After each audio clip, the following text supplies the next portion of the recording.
Oi Nishiki, Koriwa Sugoi desu ne. Hello, welcome back to James Ramen Reviews for yet another episode. In today's episode, probably wondering to yourself, why on earth was I speaking Japanese and I was talking as if I was talking to Nishiki? Well, I've actually got that Kiryu outfit cosplay get up that I had in the other Like a Dragon discussion video, Like a Dragon Yakuza video, where I talked about episodes 1 through 3, which I'll link down below. So I'm back at it again, so I'm technically kind of role playing as Kiryu in this video because I'm talking to Nishiki, so that is pretty much the reference. And so before we get into this review of episodes 4 through 6, as I finished episode 6 last night and gave myself time to process it, I watched episode 4 on Thursday night, episode 5 on Friday night, and episode 6 on Saturday night. So there's been that time to really process and really digest what this had to offer, this final batch of episodes. And so this will not be a spoiler review. And so let me just give you a bit of context here, right? If you're tuning in, somebody didn't watch the discussion about episodes 1 through 3, I absolutely enjoyed Like a Dragon Yakuza. I think the first episode was really rough around the edges and it wasn't really hooking me in a lot. And then the second and third episode I really did come around to enjoy. There wasn't a lot going on with the plot there, but I was still enjoying the surprises, the twists, the turns that were on display, despite the fact that all 3 of those episodes were just 40 minutes long and stuff like that, so it wasn't perfect stuff. And if you didn't know, I am somebody that has been a fan of the Yakuza franchise since the pandemic, 2020, played Yakuza 0, Yakuza Kiwami, and then I really started to get really into the series where I was just like finishing Yakuza 4, Yakuza 5, Yakuza 6, Yakuza 7, and then I was even dabbling into the Judgment series. I was even going into Like a Dragon Ishin, and there's the Pirate Yakuza Majima game coming out, and I'm really excited for that. That's in a few months now, like March, stuff like that, so I'm really into the franchise. And so let me just give you how I feel about episodes 4 through 6 of this series, because you really want to know how I felt. So I'm not going to spoil anything, but this is going to be a 5-star Michelin star hotel glaze session. We're absolutely going to be praising the living heck out of this one, because wow, the quality from episode 1 through 3 to 4 through 6 is night and day. Because I'm going to be honest, right, I really did enjoy these last few episodes a lot more, because you actually get to see how the story is actually building up, and then the story actually has a payoff, the story actually has a conclusion, and everything actually makes sense by the end, while they made so many changes to what was already established within Yakuza 1's storyline. And so there's definitely that.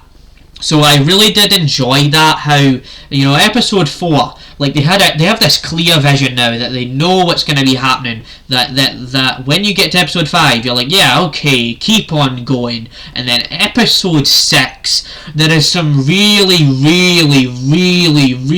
good stuff where there is so much interesting stuff going on, really chaotic action, spicy drama, and epic high stakes that I was absolutely invested in. If you told me that episodes 4 and 5 were 50 minutes long, close to an hour, I'd probably think you're joking right now, because that absolutely flew by, man. And I'm not gonna lie, like, it absolutely flew by. Like, really well paced stuff. And I do think that the actors, once you start getting used to how the actors kind of act out the scenes and stuff like that, you can definitely tell that these actors kind of know what they're doing, and that they really are giving it their all, pretty much. And so that is what I will say. That is absolutely what I will say. And even as somebody that knows how Yakuza Kiwami ends, I really do appreciate how they did actually change the ending of the series, and the fact that it was 40 minutes, right? The final episode was 40 minutes long, and I couldn't really tell if it was 40 minutes. I didn't feel like it was slow. You could really feel that they had a certain goal in mind and stuff like that. So I have said that. I have absolutely said that. And so there is definitely that, and that is my real opinion on this show, that it started to get a lot better because the pacing was good, because they had a vision in mind, and then they really pay it off, and it really all kind of really goes somewhere, and you actually feel like the story is moving somewhere, even though it really wasn't in the first 3 episodes.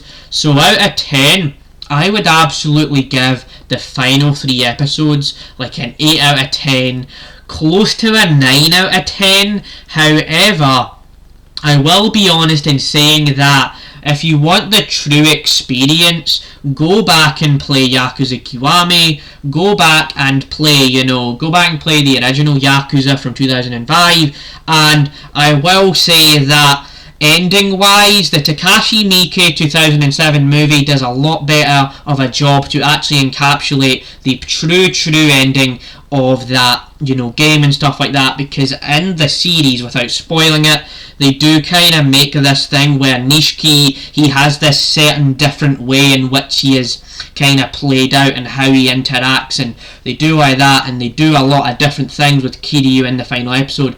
And so yeah, that's my review.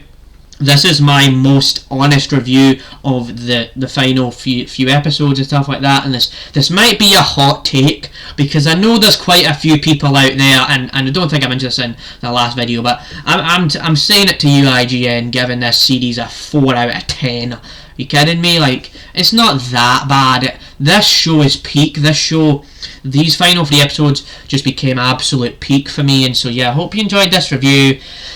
See you next time for another review on the James Ramblin' Reviews. What an awesome finish for this series. Please make a season 2 right now. Oh my goodness, this was peak. See you later. Bye.